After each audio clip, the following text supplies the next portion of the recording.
Bonjour, aujourd'hui on aborde un sujet important pour beaucoup de lycéens, le grand oral. Et plus spécifiquement, on va regarder de près un guide de préparation pour la physique-chimie. On s'appuie pour ça sur des extraits de l'avant-propos d'un livre, Le Grand Oral, exemple rédigé en physique-chimie, écrit par Florence Clarix et Miguel de la Montagne. L'idée, c'est de comprendre un peu la philosophie derrière ce guide, ce qu'il propose face à cette épreuve assez exigeante. Alors, qu'est-ce que cet avant-propos nous dit sur leur approche? Quelle est la promesse, en gros? Eh bien, dès le début, l'avant-propos nous rappelle l'objectif officiel de l'épreuve. Il cite la note de service de 2024, évaluer la capacité à prendre la parole en public de façon claire et convaincante. Et il y a aussi cette idée de mettre les savoirs au service d'une argumentation. C'est pas juste réciter, quoi. D'accord. Claire, convaincante et argumentée. C'est un sacré défi. Et donc, comment ce livre est censé aider les étudiants? L'intro le décrit comme utile et rigoureux. Rigoureux, ok, on voit bien pour la physique-chimie, mais utile. Utile comment, concrètement, d'après eux? Alors, l'utilité, elle passerait par plusieurs choses qu'ils détaillent. Trois exemples complets et commentés en plus. Ça suggère qu'ils veulent vraiment montrer à quoi ça peut ressembler. Il y a aussi une analyse des stratégies argumentatives et puis un accompagnement qu'ils disent progressif. Et l'idée, c'est d'aider à trouver une bonne question, pertinente, et puis à construire un raisonnement solide. Ah oui, et il parle même de structure type thèse, antithèse. Ça, c'est assez précis, ça montre une volonté de structurer la pensée de manière assez poussée pour un oral, non? Exactement. Et ça colle avec ce qu'ils disent après. Le grand oral, ce n'est ni une récitation, ni une improvisation totale. Ils le définissent comme une prise de parole structurée, personnelle et interactive. Donc le livre, il donnerait des modèles, des réponses argumentées, mais aussi des outils pour organiser ses idées.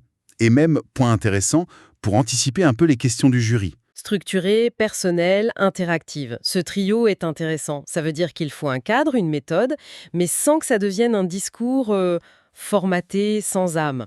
Il faut garder le côté personnel et l'aspect interactif, ça rappelle que c'est pas un monologue. D'ailleurs, l'avant-propos insiste sur un point logistique clé. Le jury. Tout à fait. Et c'est fondamental, il le souligne bien. Le jury est composé de deux enseignants de spécialités différentes. Et ça, ça a des conséquences directes sur l'évaluation.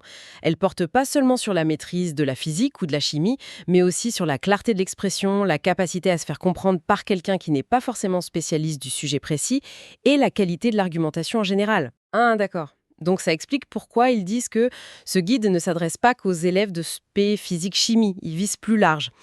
Tous les élèves qui veulent améliorer leur oral, et même les enseignants, y compris ceux d'autres matières, qui cherchent un support. Il mentionne aussi l'accessibilité pour les élèves avec aménagement. C'est ça. L'ambition affichée, c'est de proposer une ressource qui, tout en étant ancrée dans une discipline, a des principes méthodologiques qui pourraient servir plus largement. On sent que l'accent est mis sur la structure comme un moyen de gagner en confiance et en efficacité. Oui, on voit bien le projet, démystifier un peu l'épreuve, donner une méthode, des exemples concrets pour rassurer, pour outiller. L'objectif final, c'est clair, aider à transformer ses connaissances en une parole qui soit maîtrisée, structurée et surtout convaincante. Mais est-ce que cette approche très cadrée avec des modèles, des stratégies, ne risque pas un peu de brider l'expression d'une pensée vraiment personnelle, critique? C'est une bonne question, celle de l'appropriation. Si on s'en tient à ce que dit l'avant-propos, l'intention ce n'est pas de fournir du prêt-à-penser. Les outils, les exemples, les structures, les analyses sont présentés comme des aides pour construire sa propre argumentation. L'idée d'anticiper les questions, par exemple, ça suppose une réflexion qui va au-delà de la simple application d'un modèle. Il s'agirait plutôt de donner une base solide pour que l'élève se sente plus sûr de lui et puisse justement exprimer sa pensée de manière plus personnelle, plus pertinente.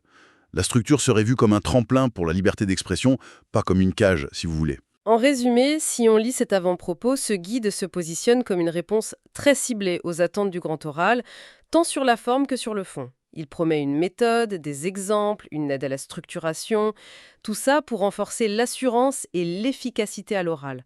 L'idée maîtresse, ça semble être que la confiance vient de la maîtrise d'une méthode. Oui, l'accent est vraiment mis sur la structuration de la pensée et du discours comme étant la clé. Et ça ouvre une réflexion intéressante qui va au-delà de ce livre en particulier.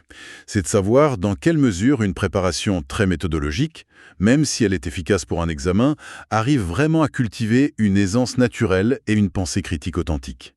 C'est une tension qu'il est bon de garder à l'esprit quand on pense à ce type de préparation, je trouve.